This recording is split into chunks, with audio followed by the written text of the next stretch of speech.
Hey everyone, welcome back to Pick Six, the NFL betting preview show out of the Fell Football Podcast. My name is Ollie, and I'm joined by my good friend, co-host, opponent, Liam, as always.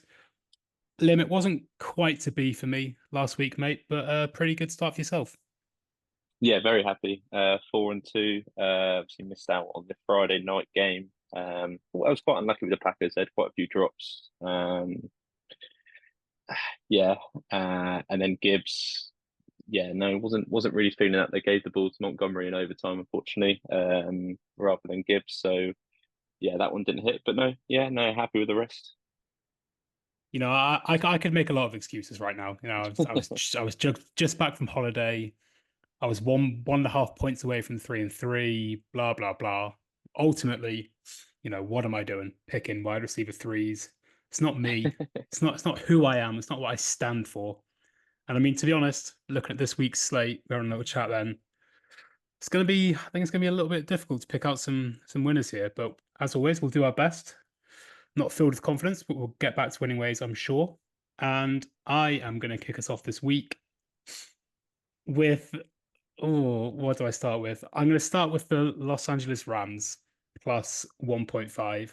I think, to be fair, the Cardinals definitely did surprise a few in week one. They held their own for a lot of the game um, against a sort of an iffy-ish Bills team that's just sort of Josh Allen hero ball when they need to win. Um, James Conner had a massive role to play. I think the only disappointment really for the Cards in week one, aside from the result, was their obviously talismanic receiver Marvin Harrison Jr. is not really doing anything. So, with that being said, I just about side with the Rams here. I think even with I know they've had a few injuries on the O line and Puka obviously on IR, but I just don't really think the Cardinals' pass rush is prominent enough to cause them a lot of issues. And Stafford looked great despite the pressure that he faced. And I just don't really think the Cards can have an answer for Cup or Kyren Williams. Just a little factoid, the Rams have won their last five in Arizona and have covered every time. If you want to get a little bit frisky, I think money line's around evens, so go for that. But I'll be taking them plus the 1.5 at 10 to 11. Very nice, mate. I have gone a little bit frisky, mate. I've got the Rams to win, taking the money line, even money. Yeah, as you said, Kyler's 1-7-1 against Sean McVay and the Rams in his career. Despite the loss, I thought they actually looked pretty good against the Lions. I did manage to catch. Um, I just couldn't get any sleep on on Sunday, so I did end up watching probably the second most of the second half of that game. As you said, yeah, the Cardinals pass rush. There was a stat where they, I don't know what it was. Whatever the stat was, it just showed how bad it was that they hardly touched Josh Allen. Um, that secondary isn't good enough, and they can't get pressure. I think the Rams would be able to put enough points on there for them to score. I think Cooper Cup could easily get. He got 14 catches when Puka went down. 21 Um, targets, insane. yeah, I think he could get 20 catches this week, honestly. On like 30 targets, probably, yeah. Yeah, so yeah, I would take the Rams on the money line. All right, are we counting that as a pod pick? I guess it kind of is, to be fair. Yeah, because I mean, I suppose yours wins if it's a tie, isn't it? But that is Yeah, yeah. extremely unlikely. So yeah, yeah. All right, decent. Next up for me, a cheeky wee little teaser, if you'll allow me, mate. Unfortunately, it is against your Bengals. Okay. Just wasn't massively impressed week one, I have to say. I think it's a bit of a galling loss, all things considered. It's a decent Pats defense, but I just don't think you can lose to this Patriots team, really, No, who are slated by many to have a top three pick 2025. No T Higgins, I think, played a massive role. And he, I believe, wasn't practicing yesterday, wasn't even on the side doing side work. I think no, it'll I be think another big yeah, he's miss. going to be out. He's going to be out again. Yeah, yeah. And mate, I'm just seeing. So I saw that Burrow video. I know we sort of laughed it off, but you can't be flexing your wrist like that a lot without there being something. Do you not agree? Do you know what I mean? Yeah, no, yeah, no, I know what you mean. It's not, it's worrying. He can't, honestly, I'm getting a little bit worried about his injury record, but Mm. I mean, for the last couple of seasons, we've started slow, so, and then finally got it together. So, I mean, yeah, the Pats we should have won, but I think the Chiefs at Arrowhead's a bit of an ask this early in the season. Yeah, I mean, with all that being said, I think the Chiefs also looked pretty damn good against the Ravens, to be fair. Anyway, I should probably say what my pick is. It's Chiefs minus 2.5 and under 56.5 points in the game. That comes in at 10 to 11. So we're getting the Chiefs to win by a field goal. And I can't imagine there's going to be loads of points in this one. The Chiefs defense is really good. Just not really sure what to expect from the Bengals, to be completely honest. Chiefs 5-0 against the spread in their last five. And in the last six regular season games between yourselves and the Chiefs, I believe the total has gone under in five of them. So I'll be taking the Chiefs minus 2.5 and under 56.5 points.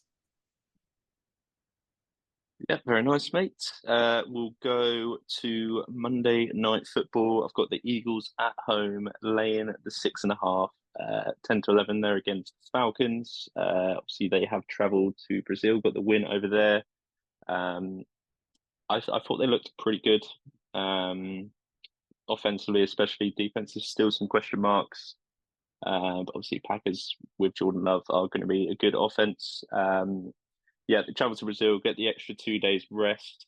The Kirk Cousins showing on Red Zone was absolutely shocking, if you ask me. He looks like a 38-year-old that's just come off an ACL, Yeah. which obviously he has. So yeah, not not thinking that's a great decision. That 4 year contract they've given to me there, but Is it fully yeah, guaranteed as well, or am I making it that up? was it was something like that. Yeah. Um, the cornerbacks for the Falcons, I don't think they're going to be able to keep up with the Eagles receivers, especially now they've added Dotson. Obviously, Saquon's there with Smith and AJ Brown. I don't think AJ Terrell's that good. I saw a stat he only had one interception in the last like 4 years. Sorry, 3 years, which is pretty crazy because he's sort of out there as a top cornerback, but I mean the stats are not it's not really showing up. So yeah, I think AJ Brown could have a good day, and yeah, prime time Kirk Cousins as well. So yeah, give me the Eagles minus 6.5. Very nice. That was one that I was considering, but I just couldn't pull the trigger on 6.5. To be fair, I don't think it's a bad bet at all, but I just got a little bit too scared. All right, my last game pick. I, I'm going to say this with a sort of a huge asterisk. I'm taking the Colts minus whatever, so long as Malik Willis is the quarterback for the Packers. I'm seeing all these rumblings about Jordan Love maybe playing. I'm not buying it at all. If he's got some sort of sprain in his ankle, was it an MCL sprain or a high ankle sprain or something? I What, think it was MCL. Yeah, yeah. whatever he's got, he's not playing. Okay, let's just let's just get that out there. It would be ridiculous if he played. I mean, it's a winnable game for them if they had a different quarterback anyway. But Malik Willis is putting it frankly one of the most disastrous quarterbacks to ever grace an NFL field. It feels like every time he touched the ball for the Titans, or where was he last year? Was he with the He was in the Ravens last year? Titans. Was he always with the What? Titans? I could have sworn Yeah. he went somewhere else. But You're thinking of Malik Cunningham. oh, maybe, I think yeah, he went to the Ravens. Ravens. yeah, yeah. You're Yeah, right. They because they they yeah, they Willis has been on the Titans. Yeah. they brought him out for like loads of like sneaky plays, and he just like fumbled or threw a pick. He's never thrown a NFL touchdown. No, I think the Colts also, to their credit, looked pretty decent against the Texans. They played them close. Probably could have won another day. They sort of did benefit from some bomber Anthony Richardson plays, putting it politely. But yeah, they need to get Jonathan Taylor going. That's one of the main things. The Eagles ran the ball at will against the Packers, so I'm sure they'll have a little bit more joy. Um, so yeah, taking the Colts, it's currently minus 2.5 at 20 to 23. And a little fun fact: the Colts have covered four out of their last five against Green Bay, but I assume this probably goes back to Manning versus Rodgers, maybe Manning versus Favre. I really don't know how far back it goes. Maybe Luck versus Rodgers. But yeah, Colts minus 2.5 at 20 to 23. My final play. Absolutely love this play, but absolutely hate that I'm taking it. Give me the New York Giants to beat the Commanders. Got 21-20. They are plus 1.5, which it's probably worth taking, but when it's that close, I'm just going to take them to win at plus money. I mean, they're two pretty bad teams. We can see. I think the Giants have more talent though. Their edge rushers, they couldn't get pressure on there. Who is it? Thibodeau and Brian Burns couldn't get pressure on Darnold in week one. But Minnesota do have two pretty good defensive tackles. Whereas the Commanders on the other hand, that offensive line's a bit of a shambles. Danny Dimes 5-1 against the Commanders in his career. A little note that I thought of as well, which I don't know if it will play a part, but see the Giants did the hard knocks, the sort of like draft process, free agency hard knocks. They studied Jaden Daniels a hell of a lot in that, whether they were going to pick him or not. I don't know, but they studied him a lot. I feel like they know him a little better than other coaching teams will. And quite frankly, I don't think the Commanders, whoever they're playing, should be a favorite in a game. So yeah, give me the Giants. You're a brave, brave man. That's all I will say on that one. Okay, perfect. Cool. My first one, I don't know how this line isn't moving. I'm having J.K. Dobbins over 50.5 rushing yards against the Carolina Panthers. This has got to be one of the most popular props of the week because I took it this morning at 4-5 over 50.5 rushing yards. And then Carolina lost their Derek Brown, is that his name? The defensive Probably their lineman. best player. Yeah. Probably their best player. Let's be honest. And they already had a bad run defense. Dobbins looked great week one.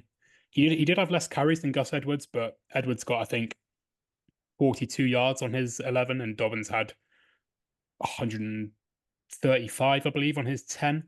He also outsnapped Gus Edwards. And this is probably a game where the Chargers will be leading for a lot of it, just because the Panthers are such a disaster of a franchise. Yeah, I mean, his number last week was a little bit skewed. He obviously cracks off a big 60-yard run. Even so, 9 carries for 70. I mean, that's 8 yards a carry. You know, they're not messing around here. So yeah, I just think this is 50 is probably an absolute breeze. I'd be tempted to, if you want to get a little bit frisky, maybe go for something like what's 75. 75 is I've got the American odds up plus 28, plus 280, which is 14-5. I've got it here. Yeah. Just so that's not bad. 3-1, yeah. That's not bad at all. But yeah, J.K. Dobbins over 50.5 rushing yards. 4-5 is a bit annoying. I'd rather have like over 55.5 than take 10-11, but we'll take what we're given. That's me. I will go back to Monday Night Football. As I echoed, that Falcons secondary I don't think is very good.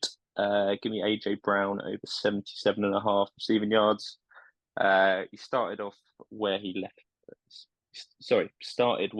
off in week one from last season. 119-yard game with a touchdown, and that's arguably against the better secondary. Probably it is better secondary for Green Bay. Yeah, I just think the Eagles have no problem throwing the ball. Yeah, give me over 77.5. Not bad at all. He's on my fantasy team, so I never like taking players who are on my fantasy team because I always think if they do crap, my bet loses. I'm doubly depressed. Yeah, I hate it. Okay, cool. I believe this is one of your favorite props last year, and it's a guy you took last week. I'm taking Jahmyr Gibbs receiving yards over, going to another running back. He had 6 targets last week, 4 catches for 30 yards, and he's going up against a Bucs defense that just gave up over 100 receiving yards to running backs in week one, albeit a little bit skewed because Jaden Daniels was a little bit scattergun all over the place, and I think a lot of their game plan did sort of revolve around getting the ball out quickly to Robinson and Eckler. But yeah, I think if his target volume continues on this way, 6 targets, you fancy him to sort of catch at least 5 of those because they're sort of mainly in the flat or underneath. Yeah, it's very hard to see him not going past 29 receiving yards. He played around 50% of the snaps last week. So I think it was about 31 snaps he had, and he had a target or a carry on 17 of them. I believe his scrimmage yard number is 65 and a half, which I don't think is too bad at all either. Um, but I do just about favor his receiving yards. Just I think he's a lot more viable in the receiving game, especially with obviously Montgomery, who can come in and take carries away. Also, I think this game there's some cracking NFC games this week. This game, Cards Rams, both really good games. I'm quite actually excited for them, which is a strange thing considering how bad the NFC is usually. And yeah, I think it'll be pretty high scoring. I think both offenses will be in good condition. So yeah, give me Jameer Gibbs over 28 and a half receiving yards at 10 to 11. Yeah, do love the running back receivers. Haven't dipped into them yet, so I've stuck at my quarterback passing yards. First of the two quarterbacks I've got here is keeping it in that game, Baker Mayfield. Got him going over 261.5, which is his line, 10 to 11 there. Yeah, great week one performance, albeit probably against one of the worst defenses in the league. He's got four pretty good weapons, Baker. Evans, Godwin, McMillan, the rookie out of Washington. He only got one catch. It was a 30-yard touchdown. Obviously, Rashad White as well out the backfield. Lions I don't think they've got the guys to cover all of them. So I feel like this number is pretty short. They played against each other obviously in the playoffs last year. Although they were trailing from behind a lot of that game, the Bucks, Baker did throw the ball for about 400 yards. And then yeah, Stafford was pretty handy with the ball against the Lions secondary, 3 for 320. So I will take 261.5 for Baker Mayfield over. Yeah, that's a pretty fair bet. They line up in, I was reading earlier, they line up in 11 personnel a lot as well, three Yeah. receiver sets. So always a chance they're going to be running the ball, passing the ball. I mean, sorry, couldn't got that. That's wrong. All right, cool. My last pick, and I really didn't want to do anything on this game, and I've sort of umming and ahhing between this and another pick. But the fact that you've touched something in Giants Commanders has sort of lit something inside me. I'm going to go back to the well with the running back receiving yards. I'm taking. Am I really doing this? I'm taking Brian Robinson Jr. over 10 and a half receiving yards. I did The, look at that today as well. Yeah. the, I almost the went for that as well. okay, good to see I'm not going insane. The Giants, for all their faults, they weren't maybe as good as they could have been last week, but they do have a very good defensive line. Dexter Lawrence, one of the best in the game. Ryan Burns, Thibodeau, three pretty stellar players. And they're going up against a rookie QB. They could eat Daniels alive. I think there's got to be a fair amount of safety valve sort of running back passing plays drawn up in this one because they're going to have to get the ball out quickly. Washington's O line, they've got the one guy, Sam Cosmi, I believe the guard, they paid a lot of money to Yeah. this year, but the rest of them they're not great. It's definitely a below par O line. And now, so you've got Brian Robinson, you've got Austin Eckler. Eckler didn't really have much of a say last week, except in the passing game. So that sort of makes it a little bit harder to back. But they did share targets last week, and Robinson's line is significantly lower than Eckler's. Eckler's is 28 and a half. Robinson's is 10 and a half. I mean, 10 and a half is nothing. He could get 10 or he get 11 off one catch. And I do think he will get sort of at least three or four targets. Um, just a little, obviously, these two were the ones that went for over 100 receiving yards against the Bucks last week as well. So definitely a chance here for Robinson to get some more receiving yards. Also, every Vikings running back went over this total last week against the Giants. Do not ask me who they are because I can't remember. Devin Singletary's one. Pierre Strong, is that his name? I can't remember. They got Uh, Tracy, Tyron Tracy or something like that. He was a rookie. yeah, we'll just leave it at that. They all basically they all went over it. Oh no, every Vikings running back. Wait, so who's that? That's Oh, sorry. Chan. Singletary and Tracy on the Giants. Yeah. I was getting confused. Chandler Jones. Chandler Jones. No, Aaron Jones. as in Ty Chandler, Aaron Jones. Oh, Um, yeah. Either way, I had a look. They went over it. Yeah, that's my last one. Very nice, mate. I will end it off. Said another quarterback. I've got Sam Darnold over 227 and a half passing yards, 10 to 11. Didn't think I'd be taking this ever from throughout his NFL career. I mean, it really is just a Kevin O'Connell scheme it up bet because some of the guys last year they had at quarterback were throwing for 300, 350. I feel like they're going to play from behind. It's going to be quite a close game, this one. I don't think I almost took the Vikings at 5.5. I did see them. So I feel like it will be a close game, but I think 49ers will have the lead for most of the game. So throwing the ball for the Vikings will be the way to go. As mentioned in an earlier pick, they do have one of the best offensive tackle duos in the NFL, Christian Darrisaw and Brian O'Neill. Pretty underrated. So keeping Darnold upright, I don't think it'll be too much of an issue. That D line, obviously, they do have Nick Bosa, but not as strong as it has been in previous years for the 49ers. Yeah, I feel like 227 is a pretty low amount. I think he almost threw for that. He just went under that total against the Giants, but they did have the lead for pretty much 55 minutes of the game. So It was a blowout. It yeah, wasn't close. so yeah, quite happy with this number 227. Yeah, we'll take the over for that for Sammy Darnold. Again, that's just 10 to 11. That's his line when I took it this afternoon. Lovely jubbly. All right, I will go through my picks again very quickly, and then you can go through yours. So I've got the Rams plus 1.5. I've got a teaser, which is the Chiefs minus 2.5 and under 56.5 total. Colts minus 2.5. And we got J.K. Dobbins over 50.5 rushing yards. Jameer Gibbs over 28.5 receiving yards. And Brian Robinson Jr. over 10.5 receiving yards. Brian, I know you can do it. Went with Rams on the money line, Giants on the money line, Eagles minus 6.5. AJ Brown in that game over 77.5 receiving yards.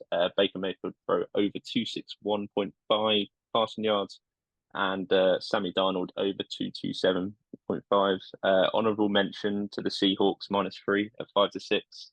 Didn't quite make the cut over the Giants money line, but that was the line I was tempted to take. Yeah, I was looking at that as well. They're minus 3.5 now. 20 to 21, I think. Seahawks. Oh, okay, yeah. I think yeah, so they were -3.5 this morning and I changed it to 3 and it was 5-6. But Okay. yeah, they might have gone the odds might change slightly again. All right, we'll look at next week's TNF quickly. Patriots, Jets. Blech. -7 or 7 is the line for the Jets at MetLife. Give me the Jets. That could Yeah, end 10-0 that game. yeah, it could. I don't know. I just feel like the Jets offense should be a lot better than the Patriots defense. Even the Patriots don't have like a bad defense, but I just feel like I don't know. I feel like the Jets probably better on both sides of the ball, so they'll probably win and probably by a touchdown. So yeah, and that's you're getting even money on -7 as well. I don't think I'd take Yeah, that as a pick, I'd probably but take 6.5. But yeah. yeah, me too. Okay, great. Best of luck this week, mate, with your picks. Hopefully another positive week for you, and hopefully I can get back into the win column. Absolutely, mate. Everyone else, thank you for listening, and see you in the next one.